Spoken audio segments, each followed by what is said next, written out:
పార్వతీపురం దగ్గరగా ఆనుకుని ఉన్న పరిసర ప్రాంతాల దగ్గరలో బొడ్డవలస అనే ఒక చిన్న గ్రామము ఉంది. గ్రామములో రాము మరియు పార్వతీ దంపతులకు ముగ్గురు కుమారులు మరియు ఒక కుమార్తె ఉంది. అయితే ముగ్గురు కుమారులలో పెద్ద కుమారుడు చాలా తెలివైనవాడు. పెద్ద కుమారుడు డోకిసిల గిరిజన ఆశ్రమ పాఠశాలలో విద్యను అభ్యసిస్తున్నారు. అయితే కొన్ని సంవత్సరాల తరువాత తండ్రి గారు వ్యక్తిగత కారణాల వలన మరణించారు. అయితే పెద్ద కుమారుడు తన యొక్క తల్లిగారు మరియు తమ్ముడు చెల్లెలతో కలిసి కొన్ని రోజులు ఉండి చదువుని మధ్యలో ఆపివేసి బైబిల్ ట్రైనింగ్ కొరకు ఇంటి నుంచి వెళ్లిపోయారు.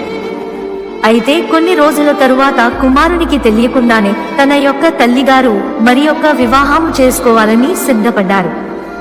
పెద్ద కుమారుడు బైబిల్ ట్రైనింగ్ లో ఉన్నప్పుడే ఇద్దరు కుమారులను మరియు కుమార్తెను విడిచిపెట్టి మరి యొక్క వివాహము చేసుకుని వెళ్లిపోయారు.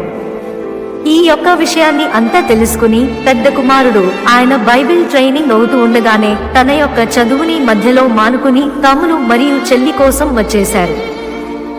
అయితే చెల్లి మరియు తమ్ములను చూసుకోవటానికి అమ్మగారు కావాలని ఆలోచించి ఆయన చదువు అంతటినీ మానుకుని జగ్గుదరువలస అనే గ్రామంలో ఉన్న లక్ష్మి అనే యువతిని ప్రేమ వివాహం చేసుకున్నారు.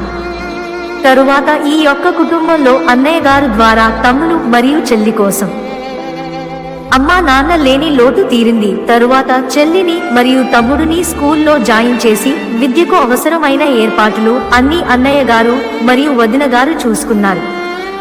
అయితే ముగ్గురికి అవసరమైన ప్రతి అవసరాలలో ముందు ఉండి ధైర్యంగా నడిపించారు.